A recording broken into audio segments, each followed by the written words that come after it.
Doctor Ricardo, bienvenido. Bien, buenas noches, colegas. Gusto de dirigirme a ustedes y agradecer a INDADES por organizar este diplomado. Felicitarlos por su eh, disposición de capacitarse. Creo que esto es una labor permanente de los abogados y las abogadas para ejercer nuestra profesión con solvencia, con conocimiento de causa. El día de hoy vamos a tratar el tema regulación normativa y jurisprudencia de las remuneraciones. Este es un tema central en el derecho del trabajo, porque recordemos que el contrato de trabajo se sostiene sobre la base de tres pilares: la prestación personal, la subordinación y la remuneración. Estos tres componentes esenciales para calificar jurídicamente un contrato de trabajo está debidamente positivizado en el artículo 4 de la Ley de Competitividad y Productividad Laboral. Esto es el texto único ordenado del Decreto Legislativo 728, aprobado por el Decreto Supremo 003/97. En adelante solamente nos vamos a limitar a señalar la Ley de Competitividad y Productividad Laboral. Entonces, el contrato de trabajo tiene tres elementos esenciales: la prestación personal, la subordinación y la remuneración, lo que hace la distinción de otro tipo de contratos como el de locación de servicios, el contrato de, de representación, etcétera. Y vamos el día de hoy a concentrar nuestros conocimientos desde la legislación, la jurisprudencia y la doctrina respecto a la remuneración. En principio, recordemos que en todo contrato de trabajo, de manera verbal o de manera escrita, se celebran estas condiciones en la que va a prestar el servicio el trabajador o la trabajadora: las condiciones económicas, las condiciones de trabajo y las condiciones de vida. Esto es muy importante que lo tengamos en cuenta, porque no olvidemos que no solamente se limita al trabajo por un salario, por un sueldo, el servicio personal. También está vinculado las condiciones de trabajo, porque ¿cuáles van a ser los elementos, las facilidades, las prestaciones que me va a brindar el empleador para desarrollar mejor mi labor? Entonces, esas serán las condiciones de trabajo, pero también condiciones de vida, porque, como todos sabemos, el trabajo, sobre todo cuando se desarrolla bajo subordinación e implica gran parte de nuestro tiempo diario, va a trascender en nuestra vida, en nuestro proyecto de vida. Entonces, también es posible que el empleador establezca condiciones de vida, como por ejemplo, ¿no? Tener un seguro eh, de salud particular que me permita restablecer mi salud cuando ésta se vea perjudicada y pueda yo ir a un establecimiento privado y no público. En fin, hay una multiplicidad de condiciones de vida que inclusive recordarán ustedes, hay situaciones en las cuales el empleador realiza programas de vivienda para sus trabajadores. No está obligado, pero lo hace con el ánimo de mejorar las condiciones de vida de los trabajadores. Naturalmente que hay otras situaciones, como por ejemplo en los centros mineros alejados, en la cual el empleador tiene que ponerle vivienda como condición de trabajo al minero, porque un campamento minero necesita pues eh, eh, rodear al trabajador de las condiciones que sean necesarias para el correcto desempeño de sus funciones, más aún si no está cerca de un centro poblado. Recordemos que hay campamentos mineros alejados de las ciudades.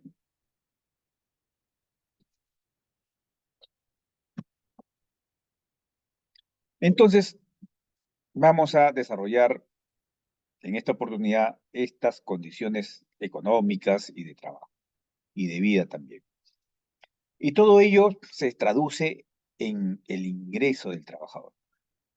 Nosotros trabajamos, prestamos nuestros servicios a fin de obtener un ingreso, una contraprestación por parte del empleador a quien entregamos los mejores años de vida.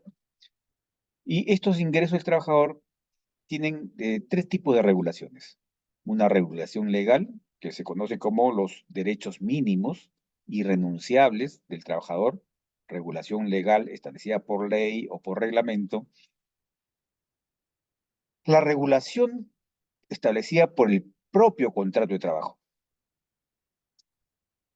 Naturalmente que el contrato de trabajo, atendiendo a esta disparidad de fuerzas que existe entre el empleador y el trabajador, cuando el trabajador es la parte débil de la relación laboral, entonces no pocas veces el contrato de trabajo es un contrato de adhesión, porque no te queda otra opción que firmar el contrato de trabajo o aceptar las condiciones, ¿no?, que te pone el empleador.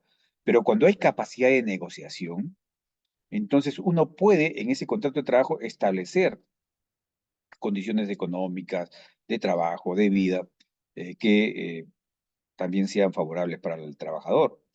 Por eso que se dice que los ingresos del trabajador también pueden ser regulados en el propio contrato de trabajo. También la regulación por convenio colectivo, ¿no? Esto también es importante por cuando en el centro de trabajo hay un sindicato, hay un comité sindical, se desarrolla la negociación colectiva, hay pactos colectivos, hay laudos arbitrales que van a regular las condiciones económicas de trabajo y de vida de los dependientes de ese centro de trabajo. También muy bien podemos también agregarle acá una regulación eh, dispuesta por el propio empleador. A veces el empleador establece condiciones que se le otorga al trabajador por propia voluntad.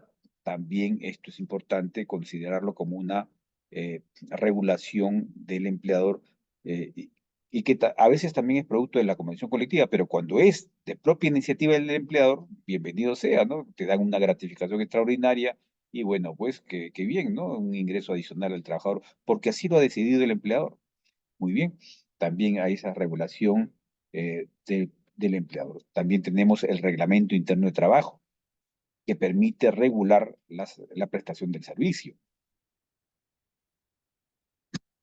Bien, seguimos entonces ya a desarrollar desde la Constitución y desde la Convención la regulación normativa del contrato de las remuneraciones.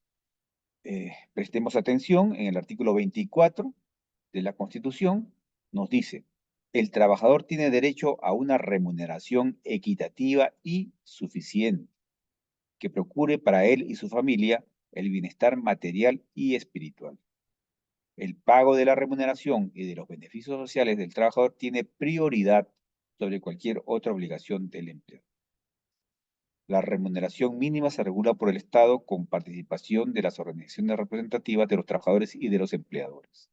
Entonces, de esta cláusula constitucional, podemos establecer aquí que la remuneración es un derecho y la obligación de todo el sistema jurídico, económico, social de un país es proveer remuneraciones equitativas y suficientes. ¿Para qué? Para que el trabajador y su familia puedan desarrollar su proyecto de vida. Ese proyecto de vida, como todos sabemos, va a tener una base material, una base económica, pero también tiene un desarrollo espiritual, un desarrollo intelectual, profesional, ¿no? Recordemos que en el trabajo hay tres motivaciones centrales que impulsan al ser humano.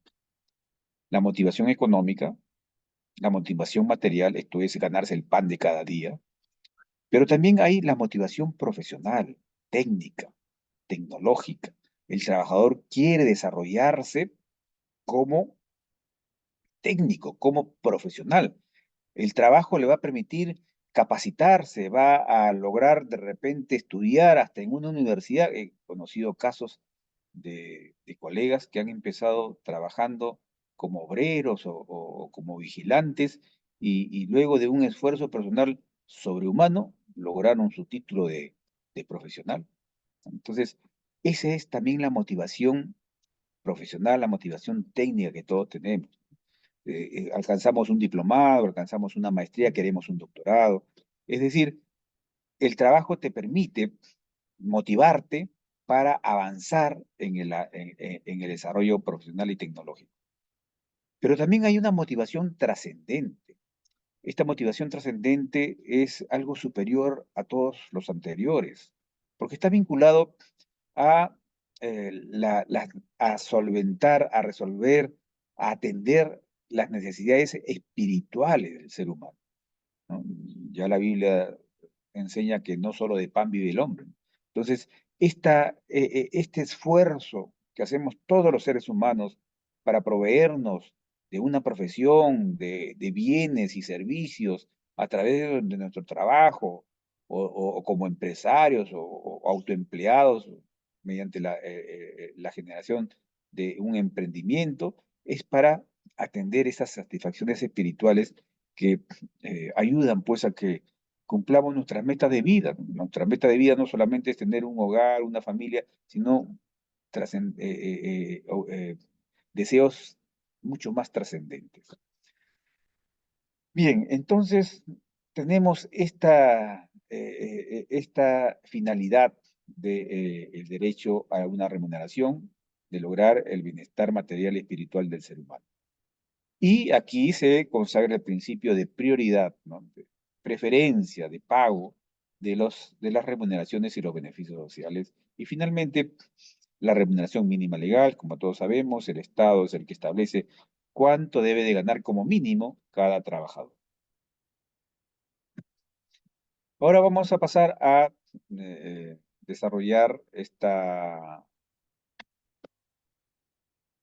este cuadrito, que es importante que lo conozcan, porque los ingresos del trabajador se regulan, ¿no? En función a dos subdivisiones. Tenemos por un lado los conceptos remunerativos y por el otro los conceptos no remunerativos. Es importante que sepamos distinguir ambos ingresos o contraprestaciones que nos otorga el empleador como producto de nuestro trabajo, conceptos remunerativos y conceptos no remunerativos. Los conceptos remunerativos están debidamente definidos en el artículo 6 de la Ley de Productividad y Competitividad Laboral, y que nos dice que la remuneración o constituye remuneración para todo efecto legal el íntegro de lo que el trabajador recibe por sus servicios, en dinero o en especie, porque también es posible pagar en especie. Cualquiera sea la forma o denominación que tenga, siempre que sean de su libre disposición. Fíjense, ya aquí ya se están estableciendo los elementos del concepto remunerativo, de la remuneración, para que califique jurídicamente como tal, libre disposición. Y luego nos dice las sumas de dinero que se entreguen al trabajador directamente en calidad de alimentación principal, como desayuno, almuerzo, refrigerio, que lo sustituya o cena, tienen naturaleza remunerativa.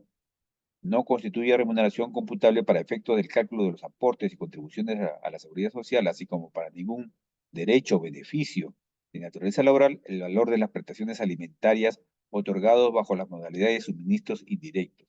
También vamos a explicar más adelante que hay posibilidades de que el empleador recurra a un concesionario o a un tercero y dé vales por alimentos, ¿no? Para que los trabajadores puedan eh, alimentarse, refrigerar en esos establecimientos. Esto es lo que señala esta parte final del artículo 6.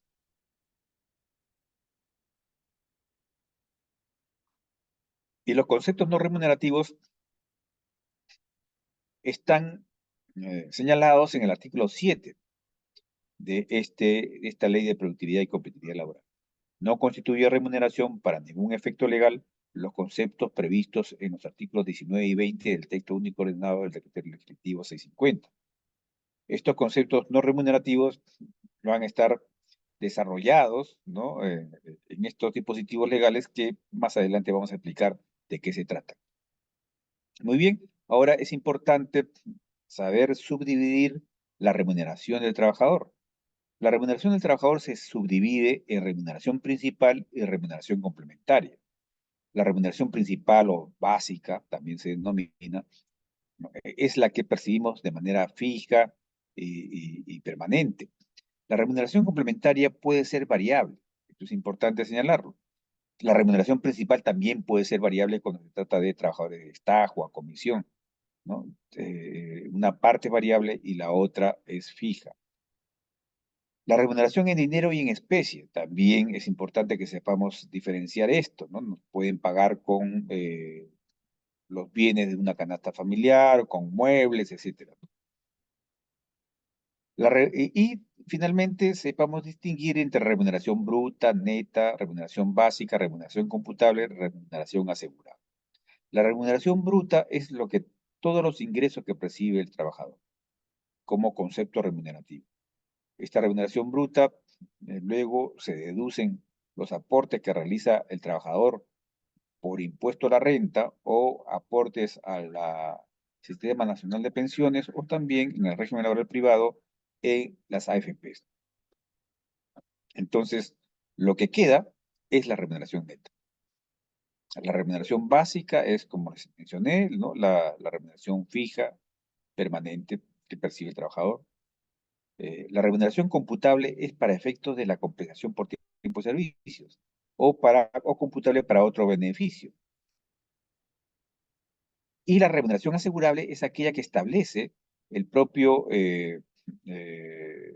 la propia ley de qué conceptos van a constituir remuneración asegurable. Esto es, que van a servir de base para aportar los porcentajes que correspondan tanto a la AFP como al Sistema Nacional de Pensiones que lo administra la ONP. Ahora, una distinción de sueldo y salario, ¿no? ¿Por qué se denomina sueldo? Sueldo viene de la palabra soldado. En la época del Imperio Romano, a los soldados les pagaban un sueldo.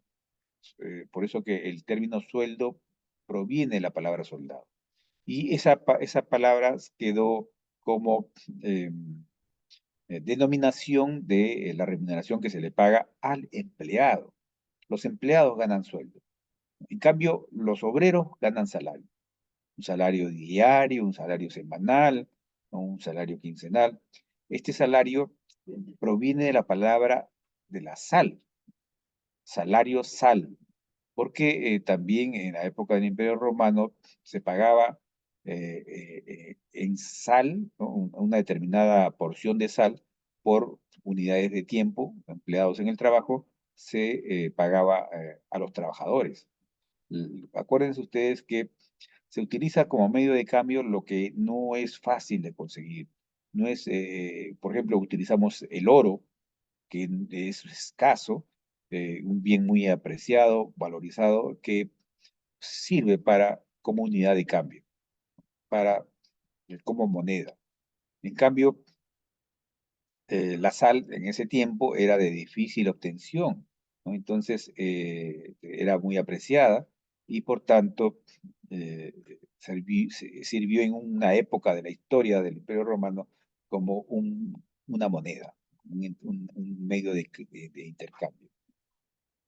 Muy bien, entonces es importante recordar el convenio 95 de la OIT, perdón, no ratificado por el Perú, pero establece que solo es posible un pago parcial de la remuneración en especie. Esto es importante señalarlo porque hay criterios que vamos a revisar más adelante que señalan que es posible pagar toda la remuneración en especies. En cambio, el convenio 95 de la OIT señala que no es correcto, no es razonable pagar todo en especie.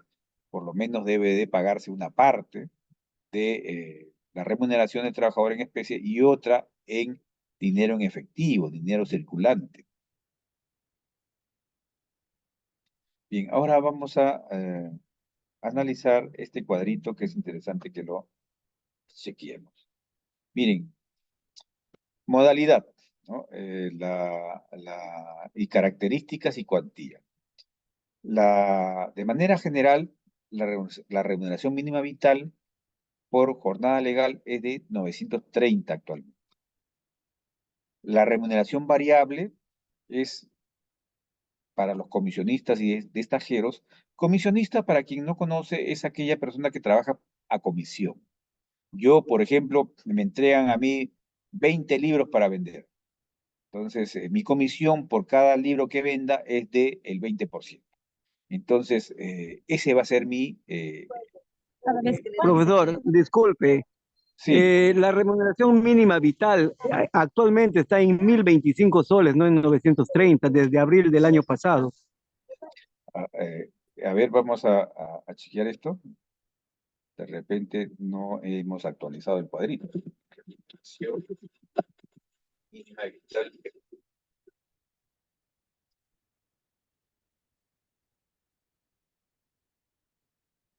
Sí, en efecto está en 1025. Esta remuneración fue incrementada por el decreto supremo 003 2022 del Poder Ejecutivo, ¿no? Que terminó esta cantidad. Entonces gracias por la observación. Lo que pasa es que esta clase también lo di el año pasado para otra capacitadora y no hubo la oportunidad de actualizar. 1020.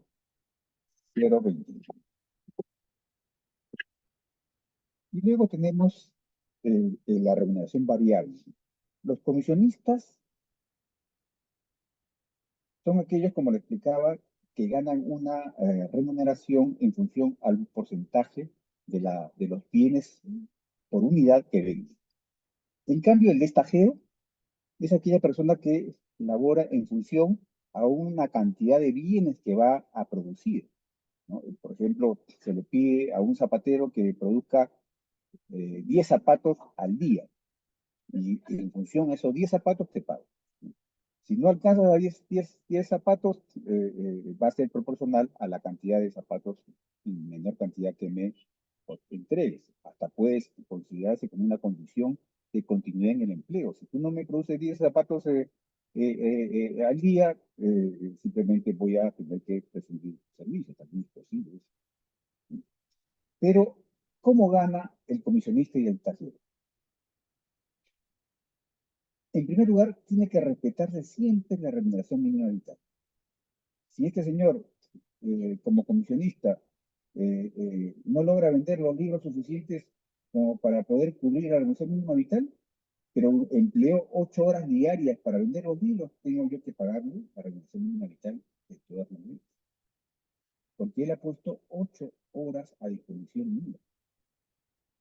Entonces, ahora, si yo veo que ese comisionista no rinde, pues obviamente pues no pasa el periodo de prueba, ¿no? A los 4 o 5 días que no cumple con su trabajo, prescinde tus servicios. Pero también como empresario tengo que ponerme a pensar porque de repente el producto que yo estoy vendiendo no tiene la salida como para exigir una determinada cantidad de venta de libros. Yo voy a tener que inmediatamente cambiar de modo de remuneración. Lo que es muy distinto del vendedor libre. El vendedor libre sí asume el riesgo, ¿no? El vendedor libre se pone a vender en función, y vende no solamente para uno, sino para otros productores, y asume el riesgo de que si vende o no vende. Pero cuando el comisionista y el estajero labora bajo subordinación del empleador y se le exige un horario de trabajo, entonces tiene que ganar una remuneración mínima y sobre esa base ganar la remuneración variable, o sea, las comisiones adicionales, la producción a destajo adicional. Por ejemplo, es algo curioso, yo tomé conocimiento de las trabajadoras en ICA que van a laborar a las agroindustrias para recolectar la uva. Les pagan en función a los canastos de uva que llevan al almacén, fíjense, ¿no? O sea, tiene usted que traerme 10 canastos de uva de ahí hacia arriba, ¿no? Si usted me trae más, le pago más. Me trae menos, en función a lo que me traiga de los canastos de uva que usted recoge. Fíjese.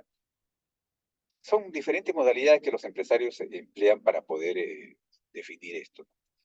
El trabajo nocturno es de 10 p.m. a 6 a.m. Ahí tiene un incremento del 35%. Entonces, si acá le aplicamos a ver, hacemos de una vez la explicación, ¿no? Le aplicamos a 1025, a 1025, 1025, le aplicamos, multiplicamos por punto 25, nos da 256. A 256 le sumamos 1025, tenemos 1281.25. Eso es lo que va a ganar una persona que trabaje de 10 de la noche a 6 de la mañana. Fíjense. Esto es muy importante que podamos tener en consideración De cómo las remuneraciones van variando en función a las condiciones de trabajo. En la minería es la remuneración mínima vital más el 25%. Todos los mineros que laboran, empiezan a trabajar, tienen que tener como mínimo esta remuneración mínima vital, ¿no? Entonces, si la remuneración mínima vital es 0.25, entonces lo multiplicamos por 0.25 para sacar el porcentaje y tenemos 256.25. Lo sumamos a 1025. En 0.25 vamos a tener 1200, ¿verdad? 281.25.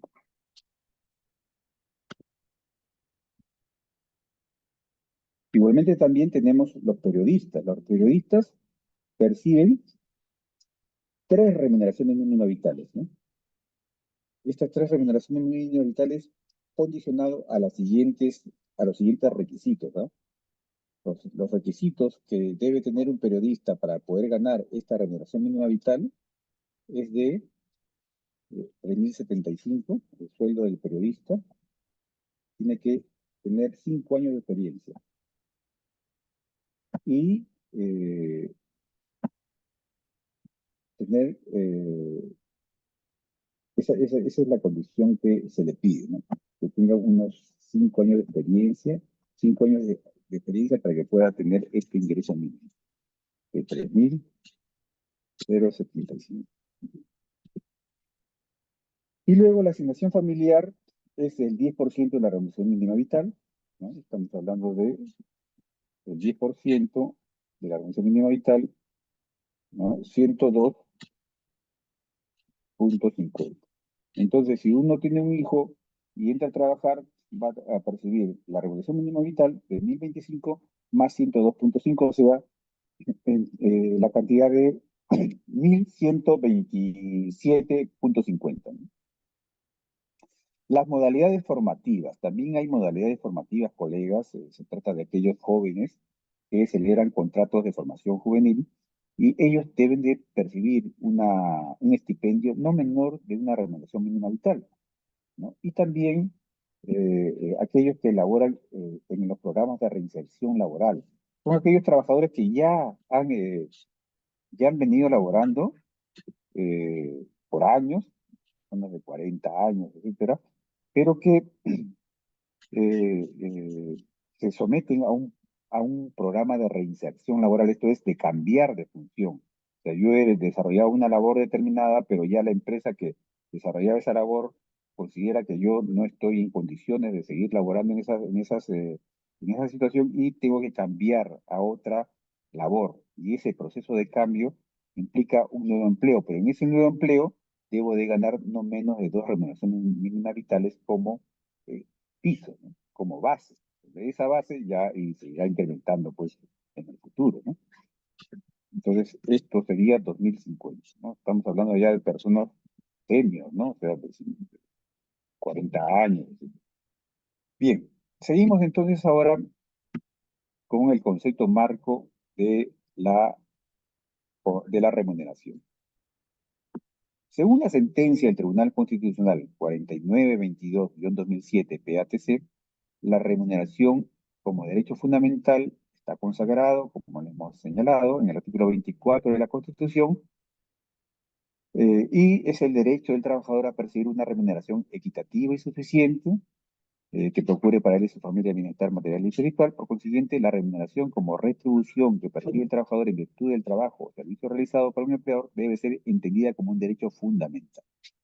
Entonces, es importante señalar la característica que le otorga el Tribunal Constitucional a la remuneración como un derecho fundamental. Además de adquirir una naturaleza alimentaria, tiene una estrecha relación con el derecho a la vida, acorde con el principio derecho a la igualdad y a la dignidad. Amén que adquiere diversas consecuencias o efectos que serán de vital importancia para el desarrollo integral de la persona humana. Así tenemos como consecuencia de este derecho adquirir una pensión en base a los aportes y contribuciones a la seguridad social, servicios de cálculo para efectos de beneficios sociales, como vacaciones, compensación por tiempo de servicios, indemnización por vacaciones truncas, o en su caso ser calculable para la indemnización por despido arbitrario y otros beneficios. Fíjense, ¿no? La remuneración va a servir de base de cálculo de beneficios sociales que establece la ley, el convenio colectivo o también lo otorgado o establecido por el propio empleado.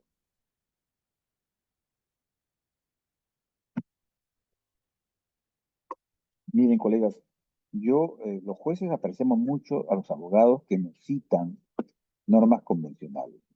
A veces nos quedamos en citar en nuestra base, en nuestros fundamentos jurídicos, la Constitución, la ley y el decreto supremo. Pero también es importante que señalemos los convenios internacionales que ha celebrado el Perú y que son derecho interno para nosotros, es obligación como una ley. Entonces tenemos aquí el artículo 23, 2.3 de la Declaración Universal de los Derechos Humanos de la ONU.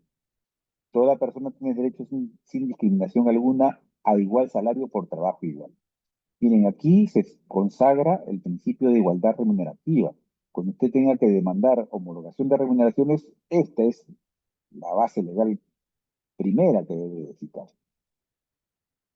Toda persona que trabaja tiene derecho a una remuneración equitativa y satisfactoria que le asegure, así como a su familia, una existencia conforme a la dignidad humana y que será completada, en caso necesario, por cualesquiera otros medios de protección social. También usted puede citar el Pacto Internacional de Derechos Económicos, Sociales y Culturales, que en su artículo 7 ha señalado con respecto a este derecho, los Estados partes en el presente pacto reconocen el derecho de toda persona al goce de condiciones de trabajo equitativas y satisfactorias que le aseguren en especial una remuneración que proporcione como mínimo a todos los trabajadores un salario equitativo o igual por trabajo de igual valor, sin distinción de ninguna especie. En particular debe asegurarse a las mujeres condiciones de trabajo no inferiores a las de los hombres, como salario igual por trabajo igual. No pocas veces empleadores distinguen remuneraciones mayores para los hombres y menores para las mujeres. Esto no se condice con el principio de igualdad. Luego tenemos el convenio OIT número 95 sobre la protección del salario, que nos define también a la remuneración. He visto en varias demandas que los abogados recurren a esta cita para indicar que el empleador no está considerando concepto remunerativo a un ingreso que debe tener esa calificación jurídica y por el contrario le da una calificación distinta a lo que la ley y los convenios internacionales establecen. Así, el convenio OIT número 95 señala, la remuneración o ganancia, sea cual fuere su denominación o método de cálculo, siempre que pueda evaluarse en efectivo, fijada por acuerdo o por la legislación nacional y debida por un empleador a un trabajador en virtud de un contrato de trabajo, escrito o verbal, por el trabajo que este último haya efectuado o debe efectuar o por servicios que haya prestado o deba prestar. Fíjense cómo nos ayuda a nosotros establecer la correcta definición de una remuneración. este convenio OIT es de vital importancia para todo tipo de reclamo remunerativo. El convenio OIT número 100 sobre la igualdad de la remuneración también hace énfasis a este tema, pero también nos ayuda a comprender lo que se debe entender por salario o sueldo ordinario. Miren lo que nos señala el artículo 1. El término remuneración comprende el salario o sueldo ordinario básico o mínimo y cualquier otro emolumento en dinero en especie pagado por el empleador, directa o indirectamente, al trabajador en concepto de empleo de este último, siempre entendida como contraprestación. Lo que recibimos como contraprestación por nuestro trabajo, de manera fijo, permanente, de libre disponibilidad, tiene ese carácter remunerativo. Número 12, señala concepto y marco constitucional del 1925. Los beneficios sociales son todos aquellos conceptos que perciben los trabajadores por o como ocasión del trabajo dependiente. No importa su origen legal, heterónomo o profesional autónomo, el monto o la oportunidad de pago, la naturaleza remunerativa del beneficio, la relación de género-especie, la obligatoriedad o voluntariedad, etc. Lo relevante es que lo que percibe el trabajador por su condición de tal. Esta definición nos ayuda también a entender qué podemos entender por beneficio social. Luego tenemos por acá otra definición que ya está señalada en la sentencia recaída en el expediente 634-97 de la primera sala laboral transitoria de Lima sobre el cobro de los beneficios sociales. Presten atención, es importante esta jurisprudencia. La acción de nulidad de despido, como la incoada, tiene por objeto mantener el vínculo laboral existente entre las partes, hasta la culminación del proceso en que el trabajador accede nuevamente a su puesto de trabajo. En caso de serle favorable el fallo, que el cobro de los beneficios sociales antes o después de interponer la acción revela la decisión del trabajador de dar por concluida el contrato de trabajo, ya que estos solo pueden cobrarse en el momento del cese. Que habiendo ocurrido este evento en el caso de autos, después de la interpuesta la demanda, tal como se evidencia el expediente acompañado, la acción interpuesta carece de procedencia.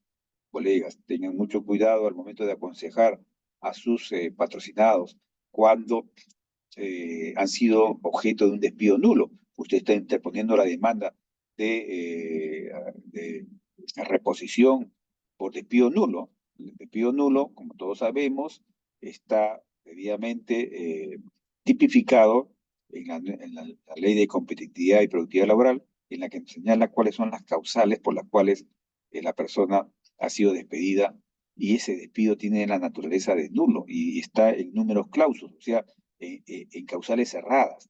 El embarazo, la discriminación, cuando uno hace un reclamo judicial o ante la autoridad inspectiva y por ese motivo lo despide cuando es dirigente sindical o está impulsando la creación de un sindicato, entre otras causales, si es que ese es el motivo por el cual ha perdido el empleo el trabajador, tiene derecho a su reposición en el empleo, al pago de su compensación por tiempo de servicio y toda la remuneración dejada de percibir. Pero si el empleador le paga, le deposita en su cuenta de ahorros los beneficios sociales o firma la liquidación de beneficios sociales, entonces, y hace uso de ese dinero, entonces estaríamos pues impidiendo de que prospere la demanda. ¿No? La demanda puede ser declarada improcedente porque ha firmado la liquidación, o sea, está aceptando, ¿no?, la conclusión de la relación laboral. También hay aquellos casos de despido arbitrario o despido fraudulento, que ya son otras causales que ya ha establecido el Tribunal Constitucional como despidos inconstitucionales, en la que ha establecido inclusive el TC la obligatoriedad del empleador de depositar en cuentas separadas tanto los beneficios sociales como la indemnización por despido, ¿no? Porque el trabajador simplemente no quiere su reposición y no quiere cobrar la indemnización por despido, evidentemente que no cobrará la indemnización por despido. Pero los beneficios sociales, ante la urgencia y la necesidad de mantenerse, ¿no?, pan de cada día, puede muy bien hacer uso de ellos. Bien, seguimos entonces ahora con la interdicción de la arbitrariedad en el centro de trabajo. Interesante la sentencia del Tribunal Constitucional 4922-2007, en la que nos señala lo siguiente. La remuneración como retribución que percibe el trabajador por el trabajo prestado a su empleador no debe ser sometida en ningún acto de discriminación, ni ser objeto de recorte ni de diferenciación, como por ejemplo otorgar a unos una mayor remuneración que a otros por igual trabajo. En efecto, se prohíbe y queda vedado cualquier trato discriminatorio e irracional que afecte el derecho a la remuneración como derecho fundamental de la persona humana.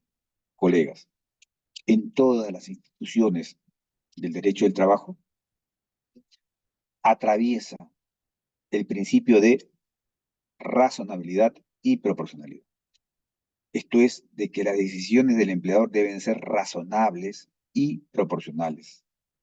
Este principio de razonabilidad y proporcionalidad está consagrado o se trae, se infiere del artículo 200 de la Constitución, ¿no? Que si bien es cierto, utiliza la razonabilidad para efectos de los estados de emergencia, pero de ahí la doctrina y el Tribunal Constitucional ha inferido de que ese principio de razonabilidad se trasluce, se trasciende en el conjunto del sistema jurídico.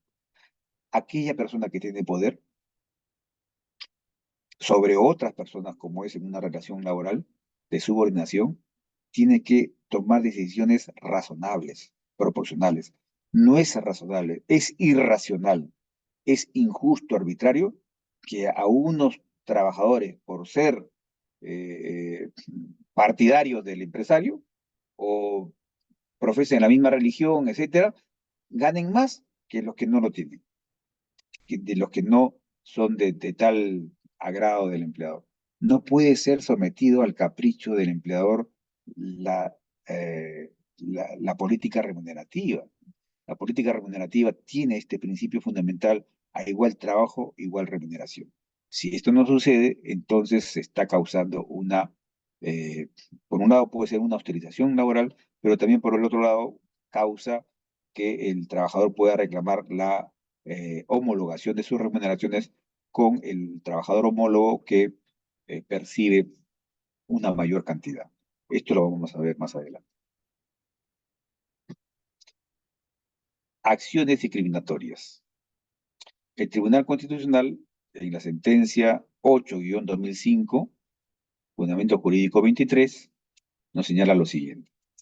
La discriminación en materia laboral aparece cuando se afecta al trabajador en sus características innatas como ser humano, lo propio y privativo de la especie, o cuando se vulnera la cláusula de no discriminación prevista por la Constitución. Asimismo, la discriminación en materia laboral stricto sensu se acredita por los dos tipos de acciones siguientes. Es importante referirnos a esta acción directa y acción indirecta cuando el empleador va a cometer la inconstitucionalidad de discriminar a sus trabajadores irrazonablemente, desproporcionadamente. La acción directa, cuando la conducta del empleador forja una distinción basada en una razón inconstitucional. En esta hipótesis, la intervención y el efecto perseguible se fundamentan en un juicio y en una decisión carente de razonabilidad y proporcionalidad. Por acción indirecta, cuando la conducta del empleador forja una distinción basada en una discrecionalidad antojadiza, veleidosa, revestida con la apariencia de lo constitucional, cuya intención y efecto perseguible, pero son intrínsecamente discriminatorias para uno o más trabajadores.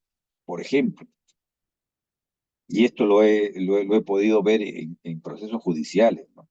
Se ponen requisitos para tener un nivel remunerativo que no corresponde con el trabajo realizado. O sea, no se me puede pedir a mí que tenga yo una determinada condición académica cuando no es necesario para la labor que yo desempeño, pero lo hacen con el ánimo de favorecer a quien tiene esa condición académica, ¿no?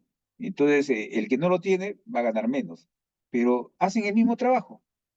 La condición académica que se exige no tiene ninguna importancia o le da un valor agregado o no al trabajo. El trabajo es el mismo. Entonces, en ese caso, es una acción indirecta que utiliza el empleador para afectar la igualdad remunerativa, ¿no? O la acción directa es cuando ya, pues, de manera arbitraria, antojadiza, veleidosa,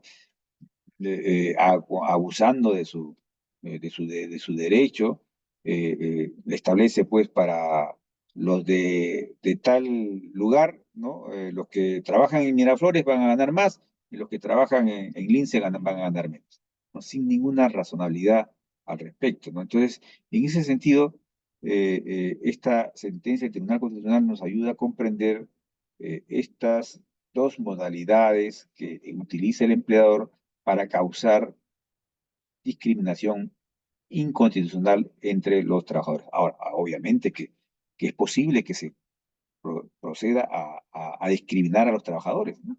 Cuando la discriminación es objetiva, razonable, constitucional, entonces no hay ninguna objeción que hacerle al, eh, al empleador.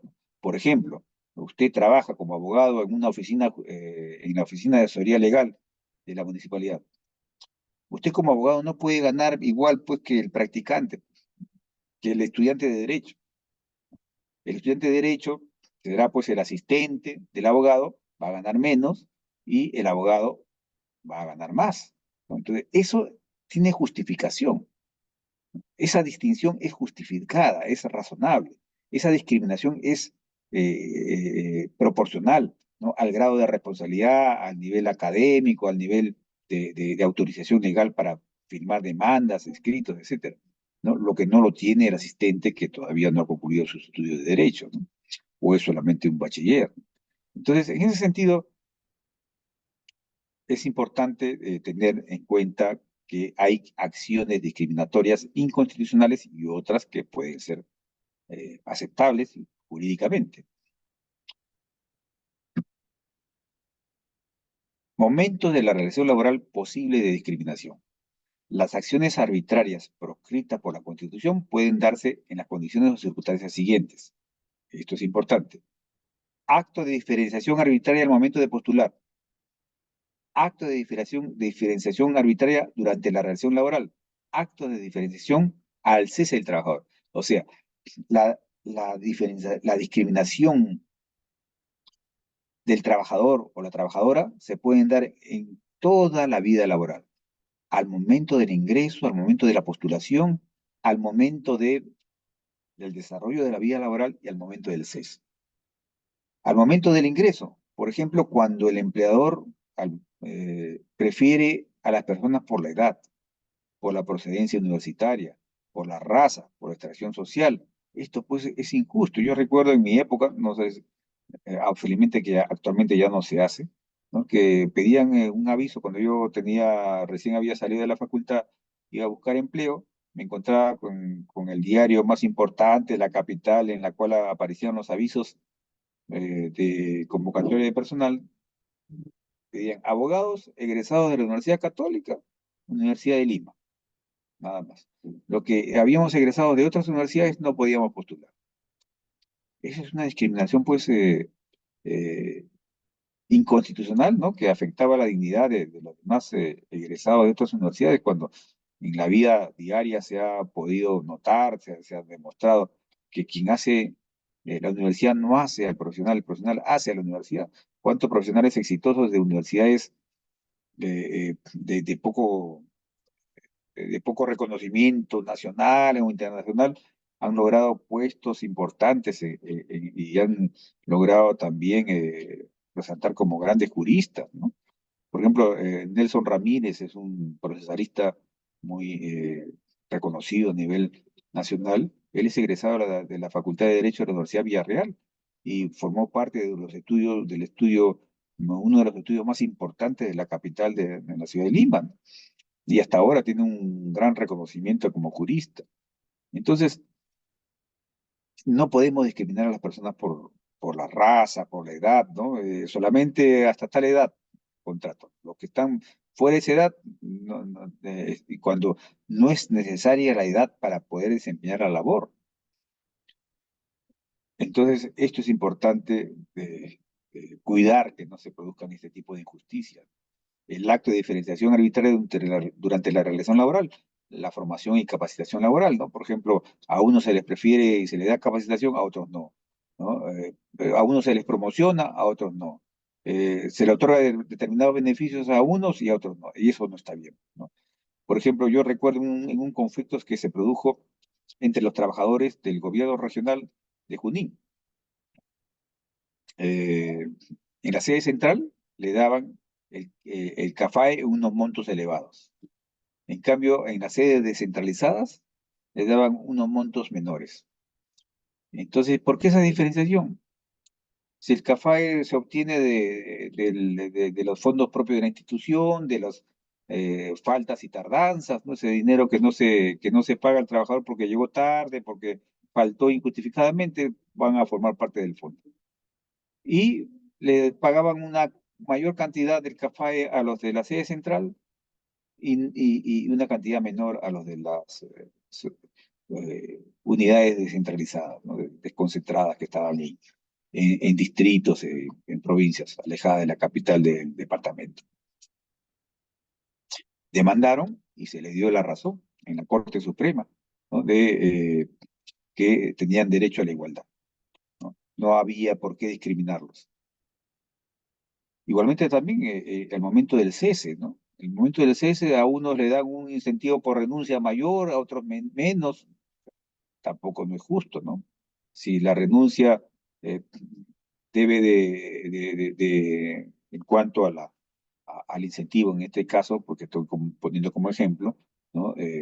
Debe de ser igual para todos, ¿no? Entonces, eso es los ejemplos que les doy para que puedan ustedes apreciar que la discriminación puede suceder en toda la relación laboral. Miren, colegas, ustedes como abogados y abogadas son los que colaboran para que el Estado de Derecho impere en el Perú, impere en cualquier país del mundo, ¿no? Los abogados van a cuidar de que se cumplan las leyes, de que la Constitución se respete, y tienen las armas legales, las acciones judiciales y administrativas para hacerlo. Entonces, esa es una labor loable, importante, una función social eh, que va a colaborar en preservar el Estado constitucional de derecho en el país. De lo contrario, pues vamos a tener que sufrir un caos, ¿no? Y eso no es eh, razonable en un país que se precia de civilizado. Bien, colegas, hasta aquí hemos dado ya una exposición de 1 hora.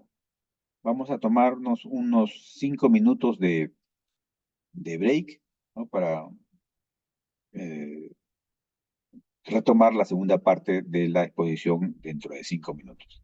Vamos a hacer entonces una pausa por ese tiempo. Listo, doctor Ricardo, regresamos 5 minutos.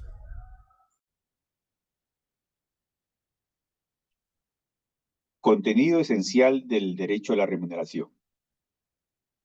En primer lugar, el artículo 23 de la Constitución, colegas, prohíbe el trabajo gratuito, la esclavitud, en buena palabra, ¿no? Nadie está obligado a prestar trabajo sin retribución. Todos tenemos el derecho a que nos paguen por nuestro trabajo. Naturalmente que hay también excepciones, ¿no? Como por ejemplo el voluntariado. Uno puede trabajar eh, en un régimen de voluntariado. Es el caso de los bomberos, también de los voluntarios de la Cruz Roja, entre otras organizaciones benéficas que utilizan el voluntariado. Pero también es importante señalar que el voluntariado tiene límites. Cuando ya hay un trabajo eh, efectivo, subordinado, o sujeto a órdenes, que implica pues el deseo de la persona que labora eh, eh, con un régimen de voluntariado que no corresponde a sus necesidades de vida, muy bien puede demandar pues su remuneración y sus beneficios sociales. Les comento un caso. Cuando yo presidía una sala laboral se presentó un pastor evangélico que reclamando beneficios sociales y remuneraciones no pagadas a su congregación religiosa. Y era una congregación religiosa que no voy a decir el nombre para no afectar su buena imagen, ¿no? Muy importante, ¿ah? En el Perú era una de las organizaciones, una institución evangélica la más importante del país de repente, ¿no? Que tiene pues templos muy importantes, muy vistosos, etcétera, ¿no? Entonces, este pastor evangélico trabajaba en una provincia, ¿no? Y que tenía su templo y recibía órdenes, directivas, y inclusive hasta un horario de trabajo, etcétera. Pero querían, a la defensa de la iglesia evangélica era que el pastor evangélico lo hacía voluntariamente, por amor a Dios, ¿no? Entonces, y él, oiga, yo vivo de esto, ¿no? O sea, no, inclusive los diezmos, todos están contabilizados y van, diríamos, a la central, a la cuenta, etcétera. Entonces, y me dan propinas y eso no está bien. Yo he trabajado, ¿no? Entonces, fíjense, ¿no? Y pedía la remuneración mínima, no pedía más, pero por varios años, ¿no? De repente, pues, cambió la directiva en esta institución evangélica y prescindieron de su servicio, pusieron a otro pastor, ¿no? Sin justificación, ¿ah? Porque si fuese, pues, algún comportamiento indebido, etcétera, lo hubiesen dicho en la defensa, ¿no? Simplemente fue una decisión de ellos decir, ¿sabe qué? Vamos a poner a un pastor evangélico X y usted ya se retira, ¿no? Y esto también puede ser por conveniencia, ¿no? De repente quiero poner a un pastor evangélico que es amigo del directivo principal, ¿no? Y lo recomiende de la ciudad de Lima y el pobre se queda sin empleo. Entonces, fíjese, y lo gracioso es que ya venía con una sentencia a favor del pastor evangélico que establecía sus beneficios sociales, todo. Y yo en la sala aproveché la situación y les dije, miren, señores de la iglesia X, ¿ustedes no creen que va a significarles para la fe que ustedes tienen, que y esto llegue hasta la Corte Suprema, trascienda? ¿No creen ustedes que más bien sería un buen ejemplo de amor al prójimo, que entre ustedes resuelvan sus diferencias? ¿No? Yo les doy un plazo, el colegiado le da un plazo para que vean la forma de que puedan conciliar y esto termine.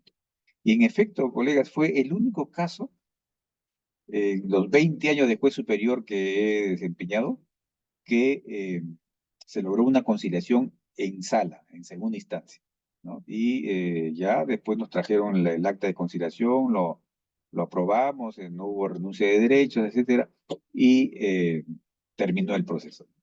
Entonces, este, esta disposición constitucional, nadie está obligado a prestar trabajo sin retribución, es fundamental.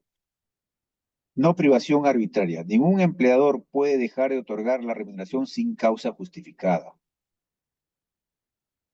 Y también esto tiene relación con la protección del trabajador frente al despido arbitrario, porque a veces no, el despido arbitrario causa pues la interrupción de la percepción económica del trabajador, se le causa un daño.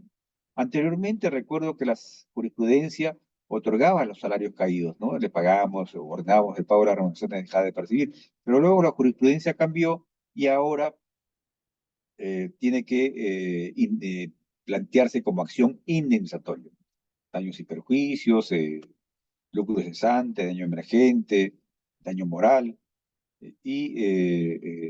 Este artículo 27 de la Constitución protege al trabajador frente a eh, a, este,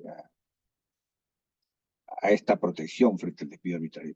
Y también el artículo 26.2 de la Constitución, el carácter irrenunciable de los derechos laborales.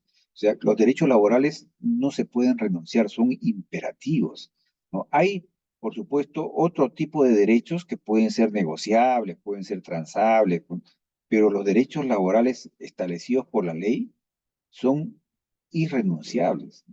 Por más que usted le obligue al trabajador a decir, oiga, ponga acá que renuncio al salario dominical, no, es una obligación legal. No puede usted renunciar a las vacaciones. Y es prioritario, de acuerdo al artículo 23 de la Constitución, perdón, el 24, segundo párrafo de la Constitución, el pago preferente frente a las demás obligaciones del empleador. porque tienen naturaleza alimentaria. Esto es importante que siempre ustedes lo destaquen, lo resalten en sus demandas o en sus alegatos, en sus apelaciones. El carácter alimentario de la pretensión laboral. Está de por medio el pan de cada día.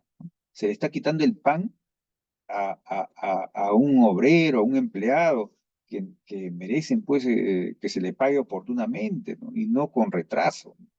Los intereses legales, como todos sabemos, no cubren ni siquiera la inflación. La inflación está a 5%, 6%, ¿y saben cuánto está el interés legal?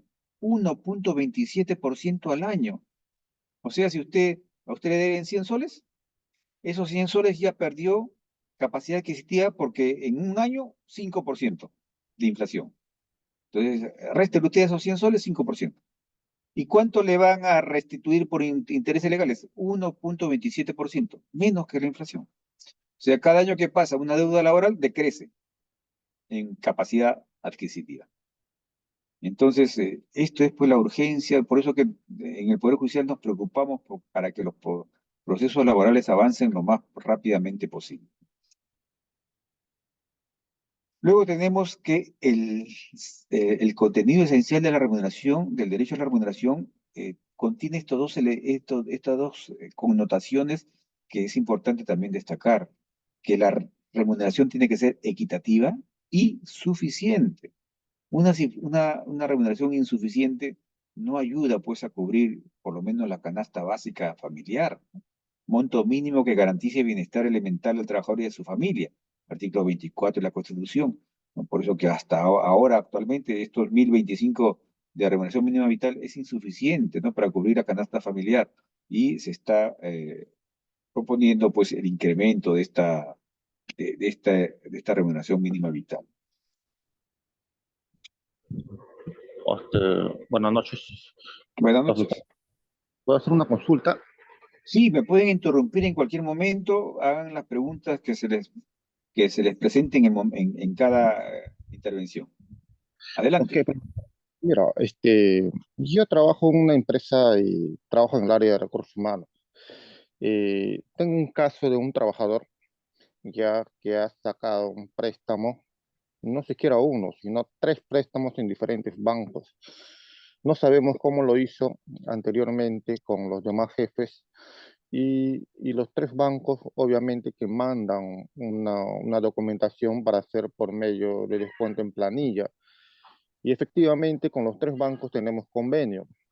Entonces resulta que los 3 bancos, como tienen un monto y el sueldo del trabajador no compensa, prácticamente queda negativo tu saldo al mes, al momento de cobrar. Entonces, ¿es viable eso que al trabajador se le puede, eh, procede eso? Por ejemplo, yo le quito en un banco, teniendo los 3 bancos que tenemos convenio, le quito la mitad, vamos a decir, que es 500 de un banco, el otro también es 500, el otro también es 500.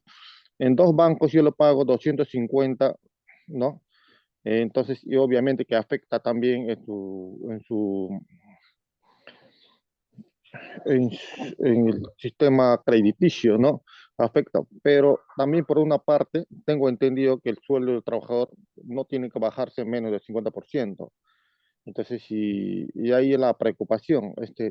La duda era eso. Quería saber si está bien eso que se hace, dar favor también al trabajador y también al banco, porque obviamente que el banco en cualquier momento no puede proceder a hacer una denuncia, ¿no?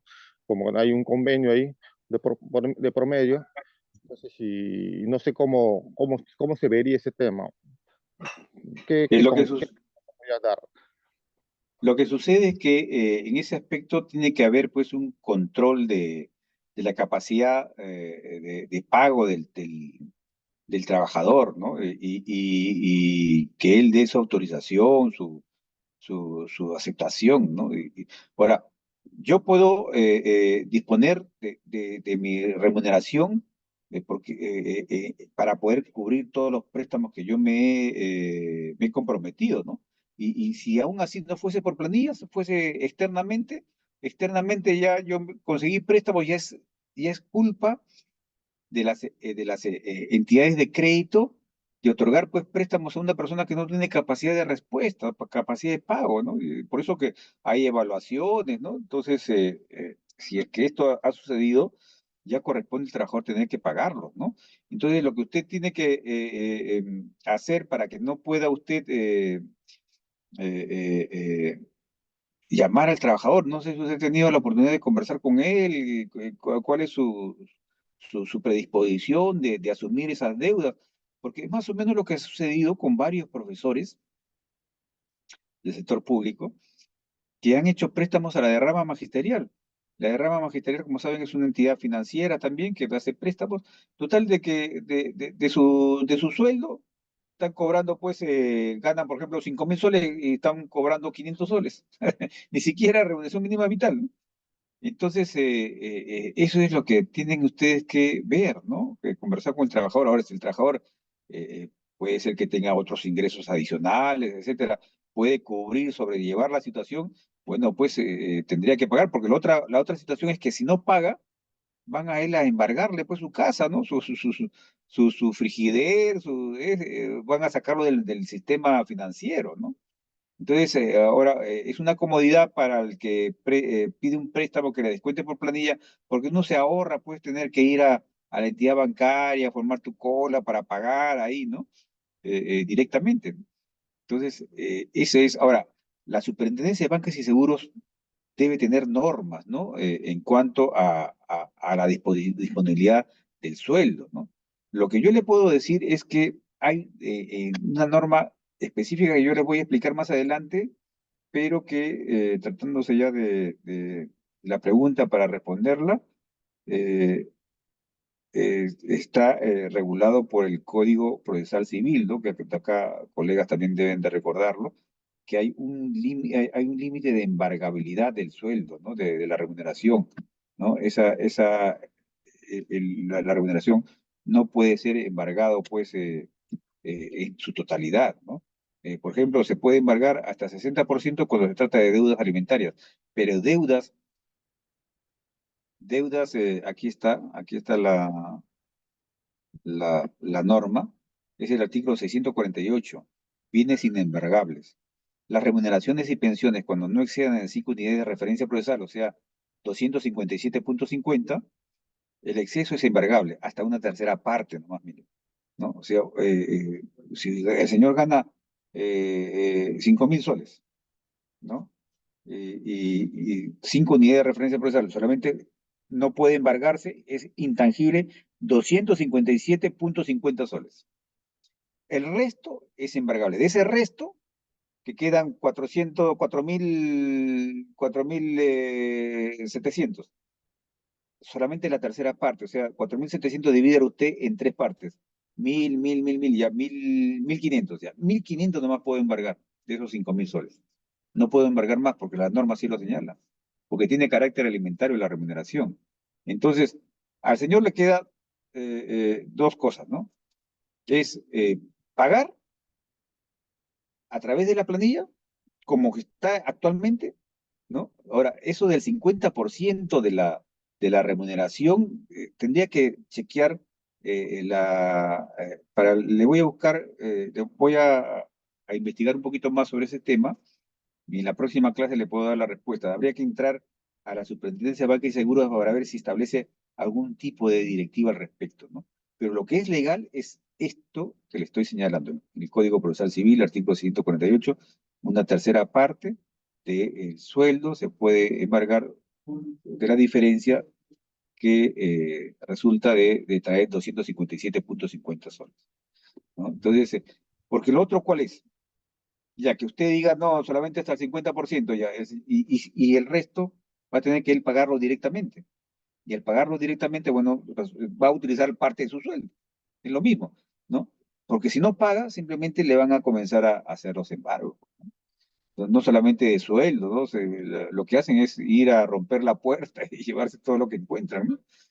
Entonces, eso es lo que tiene que tener cuidado del trabajador, pues, ¿no? Lo que pasa que hay personas, pues, que a veces en ese aspecto se exceden, ¿no? No cuidan bien su economía y causa este tipo de problemas. Muy bien, no sé si hay alguna pregunta al respecto, estimado. Muchas gracias, profe. Ya, entonces continuamos en las diapositivas que nos hemos quedado.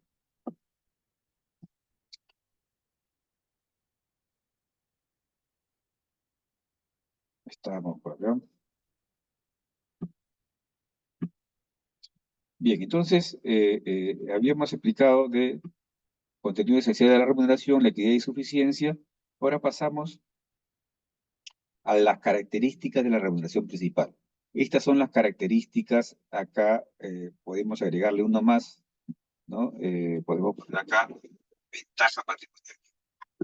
Entonces, la remuneración tiene estas características. Es fija, permanente y continuo, porque el contrato de trabajo es de tracto sucesivo, o sea, es a plazo indefinido, indeterminado, contraprestativo porque se paga como consecuencia de un trabajo efectivo, salvo las excepciones que establece la ley, porque te pagan tus vacaciones no obstante que no trabajas, ¿no? O tu licencia, con los 20 primeros días por licencia médica, ¿no? Etcétera.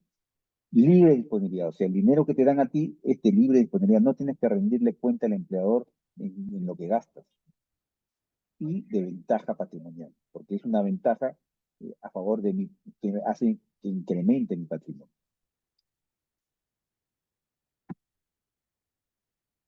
Remuneración complementaria o suplementaria, esto es importante, ¿no? Porque tenemos la remuneración principal y luego la remuneración complementaria o suplementaria también se conoce.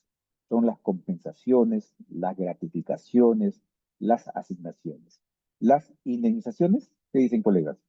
¿La indemnización es una remuneración? No. La indemnización no es de carácter laboral. Puede tener fuente laboral, sí, pero la indemnización es de carácter civil. Por eso que cuando tratamos todo lo que es la indemnización por despido fraudulento, ¿no? Lucro cesante, daño emergente, ¿no? O indemnización por accidente de trabajo o por fallecimiento también, ¿no? A veces fallece el trabajador en un accidente de trabajo y la viuda pide pues, que le indemnicen, ¿no? Tienen naturaleza civil, pero muy articulado, muy imbricado, muy relacionado con el derecho laboral. Por eso que ahora se habla inclusive de la posibilidad de establecer una nueva especialidad, el derecho de daños laborales, ¿no? Pero la indemnización no tiene carácter laboral, es carácter civil, ¿no? Y no tiene carácter de remuneración, ni de compensación, ni de gratificación, ni menos asignación. La indemnización tiene otro tipo de tratamiento que lo vamos a explicar más adelante. Bien, entonces ahora pasamos a desarrollar este cuadrito. Miren, acá tenemos diferentes tipos de remuneraciones complementarias. La compensación contraprestativa, los suplementos personales, los suplementos particulares y los complementos aleatorios. Aquí llamamos compensación contraprestativa. Compensan la anormalidad o el carácter extraordinario del servicio. Reconocen la especial dedicación y cabal prestación del servicio, por ejemplo, las horas extras. La puntualidad, hay un bono por puntualidad, bono por productividad, bono por cumplimiento por objetivos, bono por altura, ¿no? Inclusive creo que hasta los profesores del sector público tienen bono por zona alejada, ¿no? Por zona de emergencia, etcétera. Bono nocturno también, ¿no? Trabajas en la noche, se te paga tu remuneración más una bonificación adicional. La toxicidad, peligrosidad, insalubridad, a veces los sindicatos mineros, sobre todo, convienen con las empresas mineras una bonificación adicional, una compensación por trabajo en situaciones de toxicidad, insalubridad, peligrosidad, ¿no? Que tiene la mina sobre todo en socavón. Los suplementos personales, llamados asignaciones, es un plus por determinadas condiciones personales, capacitación, la experiencia, especialidad, número de hijos, etcétera, ¿no? Esos son los suplementos personales, o sea, relacionados no con las condiciones especiales, extraordinarias del servicio, sino relacionadas con la persona, con las atribuciones que tiene la persona. Por ejemplo, la asignación familiar tiene esa naturaleza, ¿no? Porque tengo hijos, entonces le dan un 10% de la retención mínima vital, o también puede pactarse una suma mayor cuando hay un sindicato o también por convenio directo con el empleador. Los suplementos particulares, conceptos que percibe el trabajador por circunstancias ajenas al servicio, se denominan gratificaciones. Ajenas al servicio, fíjense, las gratificaciones. Ejemplo, las gratificaciones de fiestas patrias y Navidad, con independencia de la nacionalidad, la religión del trabajador. Yo soy budista, yo no tengo por qué celebrar la Navidad, ¿no? No es mi religión, pero es costumbre nacional darle una gratificación adicional al trabajador por Navidad, por diciembre, y también por fiestas patrias, por julio. Esta tiene la finalidad de colaborar con la actividad económica de un país, el turismo, la compra de regalos, etc. No tienen relación con el servicio, pero sí con las condiciones de vida del trabajador. Son festejos especiales que tienen la mayoría de los peruanos que somos católicos o evangélicos, ¿no? Y tienen esa especial atención de celebrar la Navidad. Esa es la finalidad de los suplementos particulares, que se diferencia de los suplementos personales y de las compensaciones contraprestativas. Los complementos aleatorios derivan de la situación y los resultados de la empresa, como son un bono adicional según índice de productividad, utilidad, venta, etc.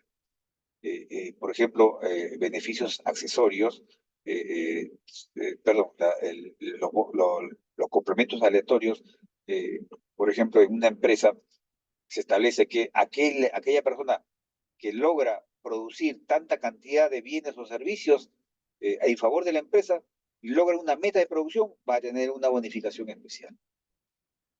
Por ejemplo, en el Banco de la Nación se utiliza la bonificación por productividad cuando alcanzan determinadas metas de servicio bancario, ¿no? Tanta cantidad por préstamos, tanta cantidad por recuperación de créditos, etcétera, tienen una bonificación. O han logrado la satisfacción del servicio por parte del cliente, tienen determinadas bonificaciones. Y finalmente tenemos los beneficios accesorios. Los beneficios accesorios son aquellos que el empleador le otorga al trabajador a título de mejorar su calidad de vida. Por ejemplo, ya usted trabaja para la empresa X y adicionalmente va a tener usted derecho a integrar un club social. En ese club social usted puede llevar a su familia, hay una piscina, hay centros recreacionales, etcétera. Entonces, ese es un beneficio adicional, accesorio que en esta empresa le damos a los trabajadores. El seguro médico particular, tiene usted su seguro de salud, muy bien, tiene también su seguro en EPS Pacífico, pero adicionalmente le voy a dar otro seguro particular para que se atienda en clínicas altamente especializadas que merece mejorar sus condiciones de vida. Le voy a dar una casa, una vivienda, un departamento, no obstante que no estoy obligado y el centro de trabajo está en la ciudad, o sea, no es un centro minero, ni un campamento minero, va a tener usted una casa. Qué bien, ¿no? Derecho a comprar en tiendas con descuentos especiales, ¿no?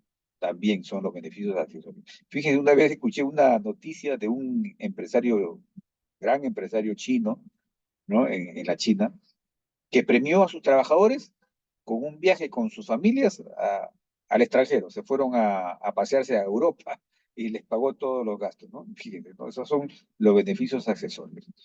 Bien, ahora pasamos a los conceptos no remunerativos. Como hemos dicho al inicio, tenemos conceptos remunerativos y conceptos no remunerativos. Esto es muy importante que comprendan, colegas.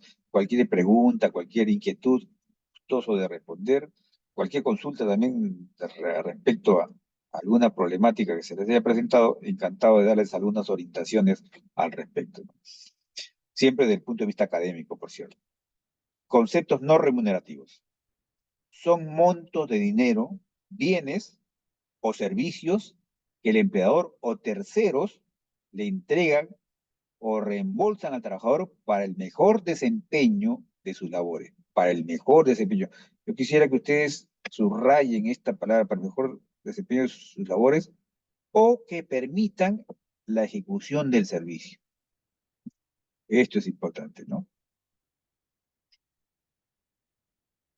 Entonces, esto es fundamental para poder distinguir el concepto remunerativo. El concepto no remunerativo ayuda al desempeño de mis labores. Por ejemplo, me dan a mí un dinero para que yo compre un martillo, porque ese martillo para mí va a ser de gran utilidad para el trabajo que me ha contratado el empleador. Pero yo tengo que rendirle cuentas, darle la factura, el recibo, ¿no? De cuánto he gastado, ¿no? De rendir cuenta de ese dinero que me ha dado, ¿no? Entonces, y ese martillo voy a tener que devolver si termina mi relación laboral, ¿no? Entonces, fíjense, ¿no? Pero ese martillo lo puedo llevar a mi casa, lo puedo tener, ¿no? Igualmente también una computadora, una laptop, ¿no? Hago trabajo remoto, teletrabajo, ¿no? Caramba, el empleador me otorga una laptop para que me lo lleve a mi casa y pueda yo hacer el trabajo, ¿no? Y así, hay un sinnúmero de condiciones de trabajo que requieren el otorgamiento de estos conceptos no remunerativos. Por ejemplo, mis labores de vendedor. Tengo que visitar a todas las ferreterías para venderles el producto que mi empleador me ha entregado. Y el empleador me da como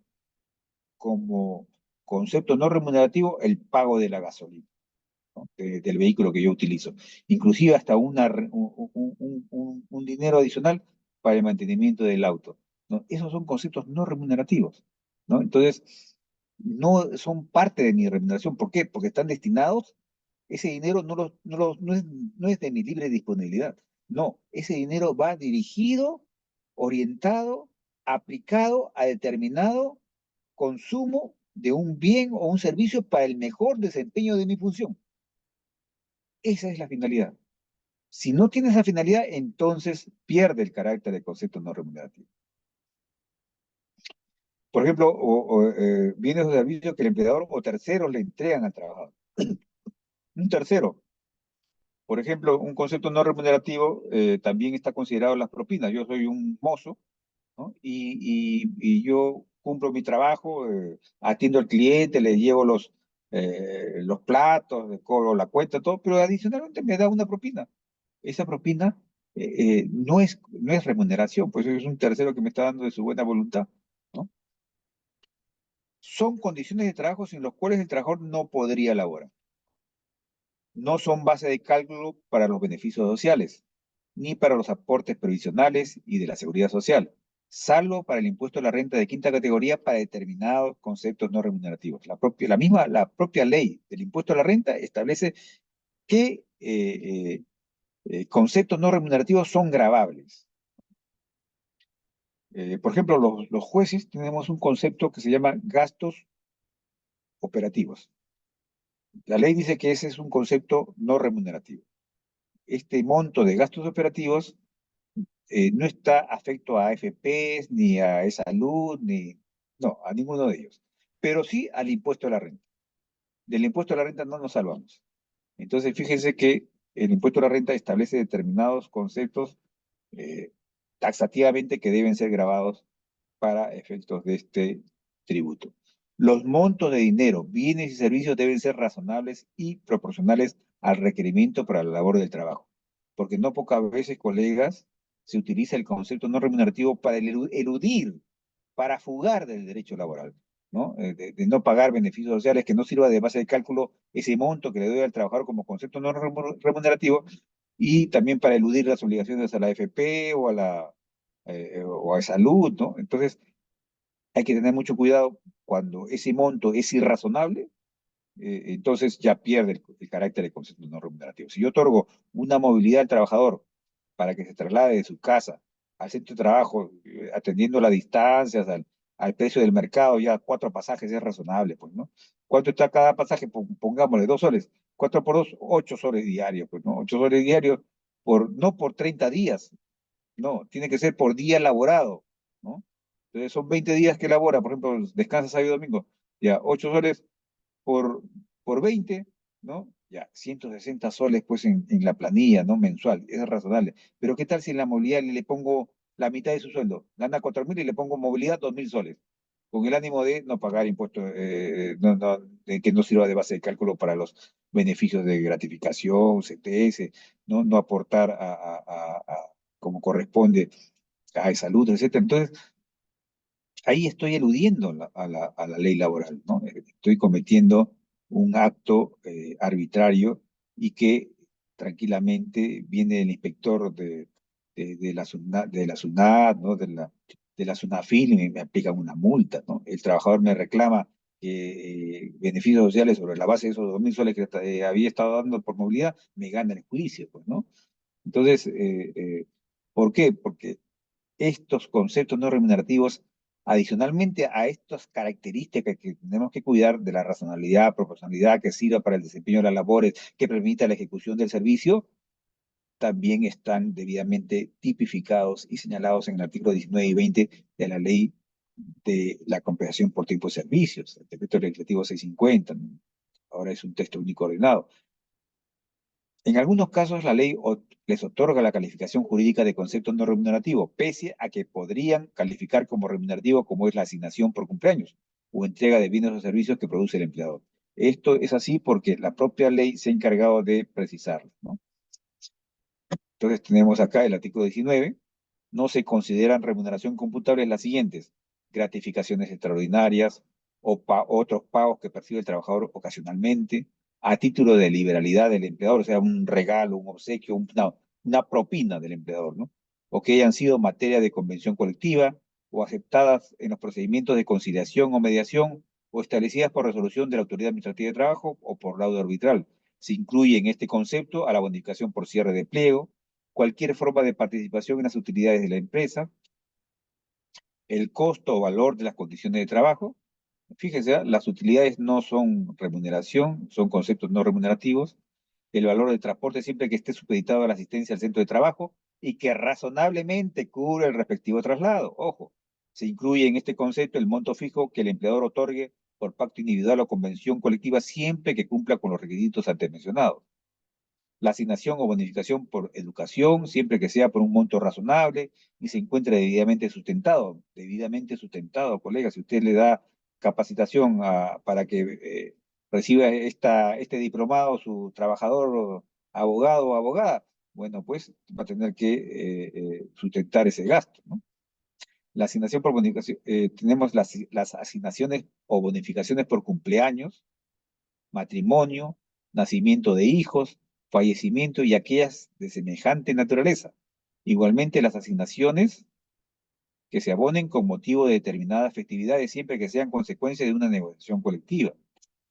Los bienes que la empresa otorgue a sus trabajadores de su propia producción en cantidad razonable para su consumo directo y de su familia. Por ejemplo, recuerdo que los trabajadores que laboran en la Pilsen les regalaban no sé si a fin de semana o fin de mes, una caja de cerveza, ¿no? Esa caja de cerveza era obviamente el concepto no remunerativo.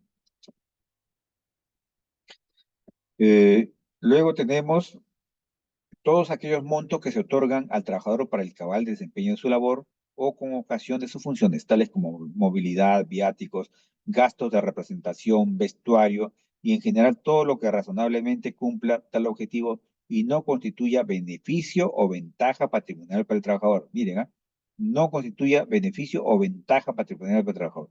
Lo que constituye ventaja patrimonial es remuneración. Lo que es de su libre disponibilidad es remuneración. ¿Ah? La distinción con concepto no remunerativo clave, colegas. La alimentación proporcionada directamente por el empleador que tenga calidad de condición de trabajo por ser indispensable para la prestación de servicios. Las prestaciones alimentarias otorgadas bajo la modalidad de suministro indirecto, ¿no? Un concesionario ahí dentro de la empresa, que la cual le sirve pues el menú a mis trabajadores como condición de trabajo. ¿Por qué? Porque no pueden asistir a otro lugar porque mi centro de trabajo está alejado, entonces prefiero considerarlo como condición de trabajo. Luego tenemos aquí las distinciones, un cuadrito de distinciones entre remuneración y conceptos no remunerativos como condición de trabajo. Entrega como contraprestación del servicio. Se entrega para prestar debidamente, adecuadamente los servicios. Gran distinción. La remuneración genera ventaja patrimonial al trabajador. el concepto no remunerativo o condición de trabajo no genera una ventaja patrimonial al trabajador. Remuneración pueden ser en efectivo o en especie. Los conceptos no remunerativos usualmente en especie. Si se entrega en dinero, se destina para cumplir el trabajo. Remuneración son de libre disposición del trabajador. Conceptos no remunerativos, condiciones de trabajo, no son de libre disposición del trabajador. Pues, ¿no? Me entregan a mí un dinero pues, como viático para que viaje a la ciudad de Tingomaría y realice un servicio a favor del empleador. Tengo que rendir cuentas, pues, ¿no? Tengo que la factura, el boleto de pasaje, ida y vuelta, cuánto consumí de alimentos, con el RUC del empleador, etcétera. No son de libre disponibilidad los conceptos no remunerativos. Remuneración se entrega cuando hay trabajo efectivo y en ciertos casos de suspensión imperfecta. Recuerden, colegas, hay suspensión perfecta de la relación laboral y suspensión imperfecta de la relación laboral. La suspensión perfecta de la relación laboral, de acuerdo a la Ley de Competitividad y Productividad Laboral, artículos 10 y 11 por ahí, nos dice que es cuando usted no está obligado a ir a trabajar y el empleador no está obligado a pagarle la remuneración. Es el caso de la licencia sin goce de haber por necesidad, por pedido, por uso personal. En cambio, la suspensión imperfecta es cuando el empleador está obligado a pagar la remuneración, pero no usted a asistir al centro de trabajo, el caso de vacaciones. Entonces, la remuneración se entrega cuando hay trabajo efectivo y en ciertos casos de suspensión imperfecta. Ejemplo, vacaciones. Conceptos no remunerativos, condición de trabajo. Debería entregarse cuando existe un trabajo efectivo y hay rendición de cuentas. Por eso que no cabe, pues, conceptos no remunerativos por sábado y domingo, por vacaciones, ¿no? Por eso que los jueces estamos demandando al Poder Judicial, porque ese gasto operativo que nos pagan, nos pagan también sábado y domingo, y nos pagan en vacaciones. Entonces ya no, pues ya se naturaliza, pues. Ya no es gasto operativo, ya no es para prestar la función, para desarrollar correctamente nuestra función. No puede ser considerado concepto no remunerativo, sino concepto remunerativo. En fin, ese es un pleito aparte que tenemos. También en otros sectores, ¿ah? Hay lo mismo, ¿ah? Se le da un carácter no remunerativo a algo que tiene carácter remunerativo. Por ejemplo, la bonificación por preparación de clases. No, es un dinero que se le da al profesor para que prepare la clase. Eso significa horas adicionales que él hace en su casa para preparar la clase y también y es solamente por día efectivamente elaborado en el dictado de clases. ¿No? Oiga, pero también la bonificación por preparación de clases le está pagando usted sábado, domingo, vacaciones, ya pues ya no es carácter no remunerativo, sino carácter remunerativo, ¿no? La remuneración, la cuantía se determina por unidad de tiempo o unidad de obra. Trabajo 8 horas, me pagan por 8 horas. Trabajo a destajo, hago 10 zapatos al día, me pagan por cada zapato. Entonces, en cambio, los conceptos no remunerativos, condiciones de trabajo, simplemente se debería entregar si son necesarias para las prestaciones de servicio. No están en función de horas ni de producción, sino en función a la necesidad del servicio. Necesidad del servicio. Remuneración, un mínimo legal para el trabajo en jornada completa, aplicando para el destajo, ¿no? También. En cambio, los conceptos no remunerativos, condiciones de trabajo, las condiciones son establecidas por la ley, en otras derivan de la relación de ajenidad. O sea, el principio de ajenidad, colegas, es que yo trabajo y lo que produzco ya no me pertenece, le pertenece a mi empleador. Entonces, esta condición de trabajo va a estar establecida en función a esa relación de ajenidad, ¿no? Necesito determinadas cosas, insumos para que ese producto se lo entregue al empleador. Y para esos insumos necesito herramientas. Esa herramienta me lo puede proporcionar el empleador o el empleador me puede dar un dinero para que yo los consiga. Entonces, como condición de trabajo. Eso no es remuneración, es concepto, el dinero que me entrega es concepto no remunerativo. Miren, esta cassación 2073-97 Lima se indicó que al trabajador minero le corresponde el reintegro de justiprecio de la remuneración en especie. Esto es importante porque nos va a permitir diferenciar entre cuándo es un concepto remunerativo y cuándo no es un concepto remunerativo. Las especies entregadas al trabajador para su uso y consumo personal consistente en zapatos de calle, jabón, toalla, leche, chocolate, lata de duraznos, lata de atún, paquete de fideos, galletas, aceite de comer, pollo viscerado, gelatina, frazada, panetón, botella de champán, leña, detergente, papel higiénico, no constituyen condición de trabajo, porque no se aplican a la labor desempeñada ni forman parte del desarrollo de la actividad que realiza el trabajador, constituyen verdaderas remuneraciones en especie. Es que sucede, colegas, que el trabajador minero labora en campamentos alejados, ¿no? En campamentos alejados en la cual no hay pues un mercado, no hay la bodega de la esquina, ¿no? Entonces, oiga, le dice al empleador, págueme usted mi remuneración en dinero, pero también en especies. Y yo necesito todo esto para poder sobrevivir, pues ahí en su campamento minero me va a dar a usted ahí un cuartito, ¿no? Donde yo voy a vivir, ahí mi vivienda, pero yo tengo que alimentarme, voy a llevar a mi señora tiene que cocinar, pues no, ¿dónde voy a conseguir lo necesario para que mi señora cocine? Entonces va a pagarme esto. Pero esa empresa minera muy viva, todo esto lo considero como concepto no remunerativo, ¿no? Entonces, quiso sacarle la vuelta a la ley, ¿no? En cambio, todo esto se puede cuantificar, ¿correcto? Se cuantifica y eso es parte de la remuneración. Es base de cálculo para las CTS, para las gratificaciones, para las asignaciones que dependan su cálculo de la remuneración permanente o remuneración principal.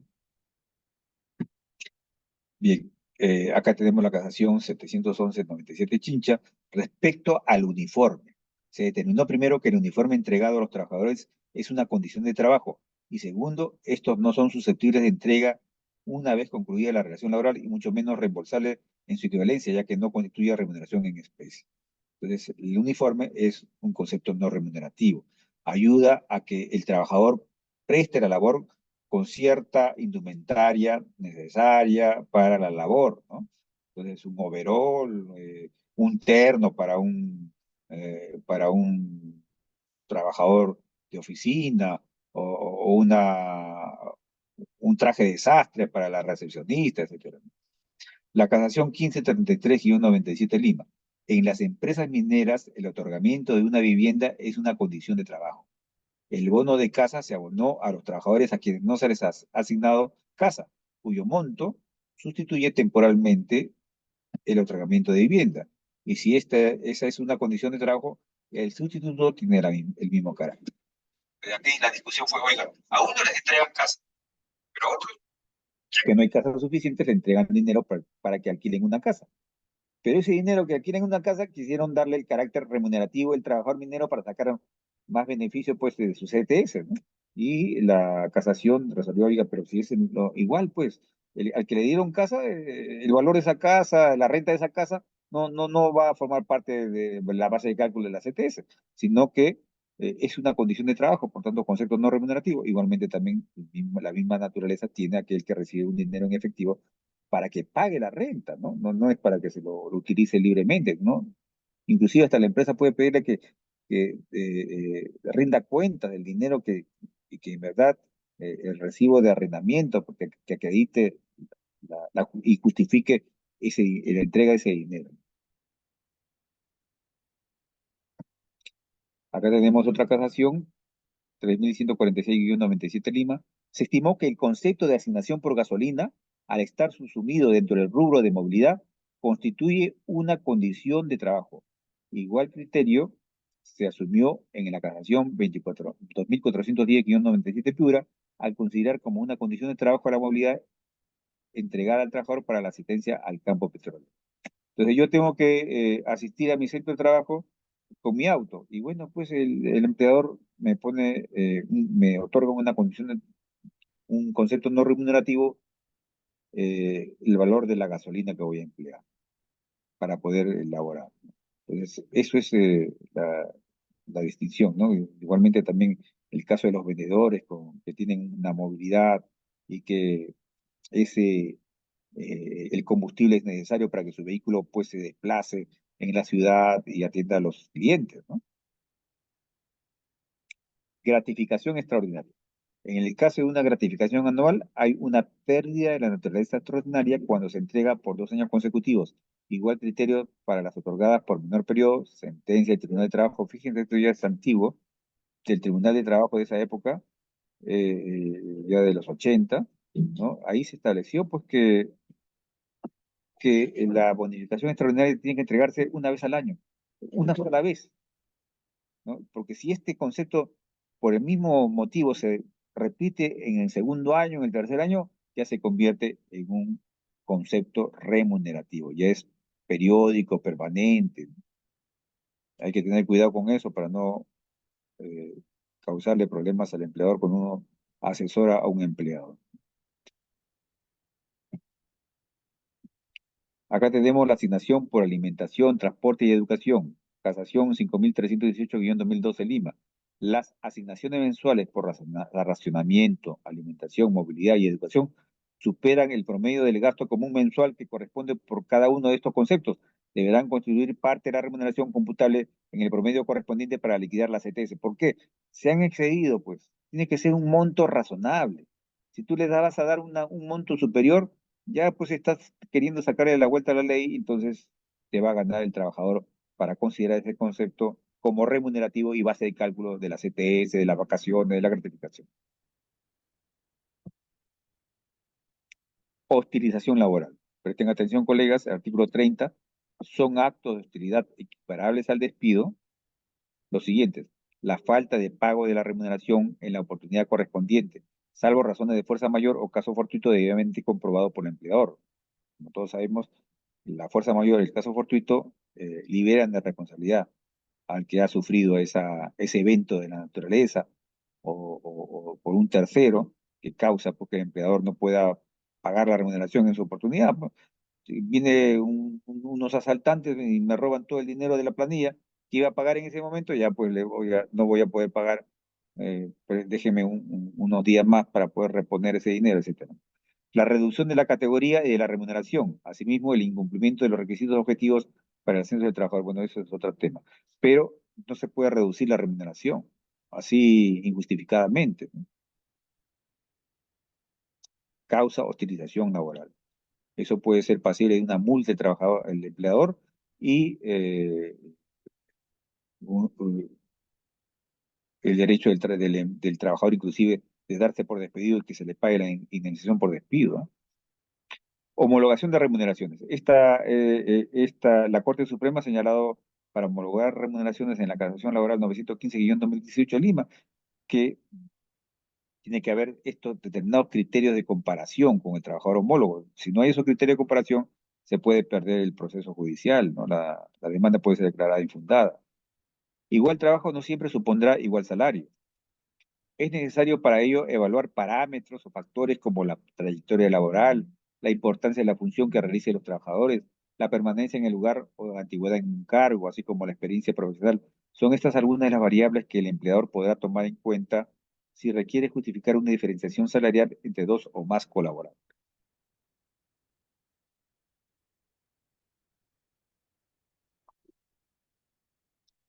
En esta sentencia, la Corte Suprema señala como causas objetivas de una diferenciación salarial las siguientes: la empresa de la cual proviene el trabajador, la trayectoria laboral del trabajador, las funciones realizadas, la antigüedad en el cargo, el nivel académico alcanzado, la responsabilidad atribuida a la empresa y la experiencia y el expertise profesional o técnico.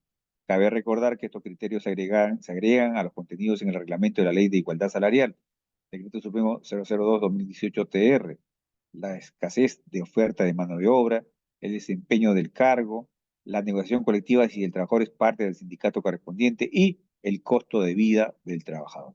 Entonces, todos estos parámetros hay que tener en cuenta, colegas, cuando usted presenta una demanda de homologación de remuneración. Y también al momento de defender al empleador, también, porque acá hay abogadas que defienden a empleadores también. Si no reúne esos criterios de comparación para pedir la igualdad de remuneraciones, puede usted pues contestar la demanda en esos términos. Principio de renunciabilidad de derechos. Artículo 26.2 de la Constitución. Es importante señalar que la remuneración es irrenunciable, ¿no? En cuanto, por lo menos, en la remuneración mínima vital, ¿no? La Casación Laboral 10.712 de 2014 Lima señaló: los derechos cuya fuente de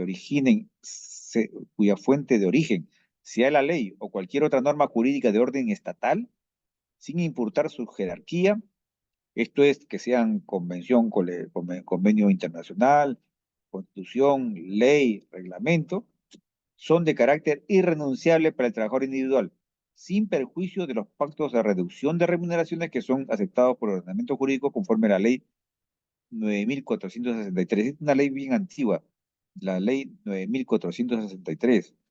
Los derechos que tienen como fuente de origen un convenio colectivo o laudo arbitral también tienen carácter irrenunciable para el trabajador individual, pero estos pueden ser objeto de renuncia, disminución o modificación por acuerdo entre la organización sindical y el empleador. Lo otorgado por convenio colectivo puede quitarse por convenio colectivo. Los derechos derivados del contrato individual de trabajo o decisión unilateral del empleador pueden ser objeto de disposición por el trabajador individual que puede aceptar su modificación o incluso su supresión por acuerdo de partes, siempre que sea por encima del mínimo legal. Por debajo del mínimo legal no se puede pactar, no se puede reducir, no se puede modificar por el principio de la neutralidad de derechos.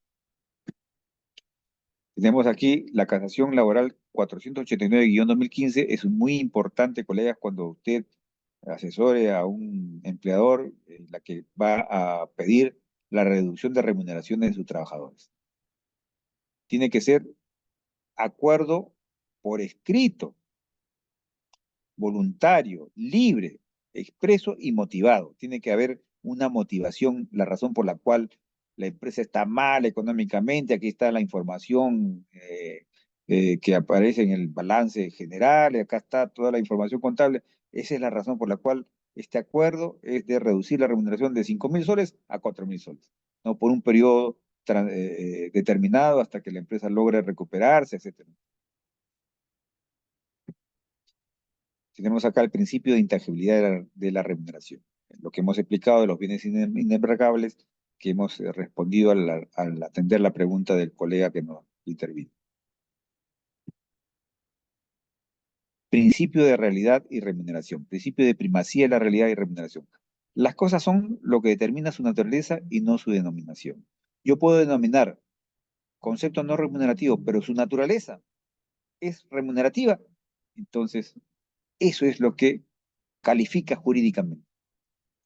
La sentencia del Tribunal Constitucional 1944-2002, acción de amparo, señala lo siguiente.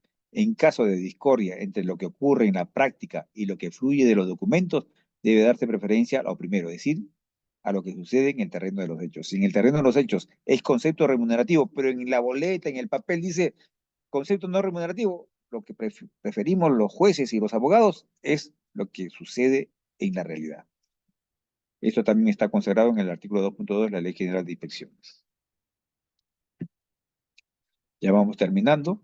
El segundo pleno jurisdiccional supremo laboral, el tema 4, remuneración computable para la CTS. ¿Cuál es la remuneración computable para el cálculo de la CTS y pensiones en el régimen laboral privado? El pleno acordó, la remuneración computable se encuentra compuesta por todo concepto percibido por el trabajador que cumpla con las características establecidas en el artículo 6 del tubo del decreto legislativo 728, aprobado por el decreto supremo 00397. Es decir, la ley de competitividad y productividad laboral, sin perjuicio de las excepciones que establece la ley, además de todos aquellos que en aplicación del principio de primacía de la realidad evidencien una naturaleza jurídica remunerativa. Miren, quiero subrayar, en aplicación del principio de primacía de la realidad, evidencien una naturaleza jurídica remunerativa, ¿no? Entonces, esto es importante, colegas, que ustedes tengan en consideración.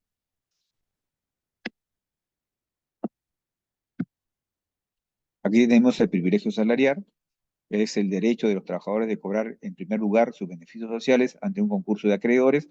Sucede que la empresa entra en insolvencia, ingresa a Indecopi, y los primeros en cobrar la primera preferencia en prelación de créditos, las remuneraciones adeudadas y beneficios sociales adeudados por el empleador.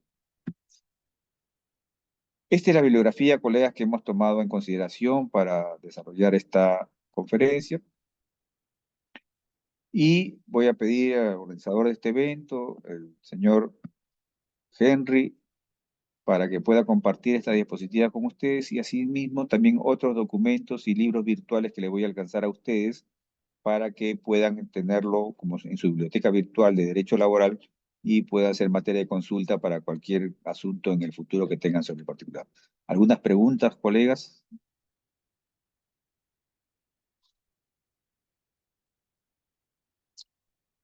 Bueno, no habiendo preguntas, doy por concluida la sesión y los espero el día miércoles, pasado mañana, a las 8 de la noche para continuar con la siguiente clase. Muchas gracias y buenas noches. Gracias, doctor. Buenas noches. Buenas noches.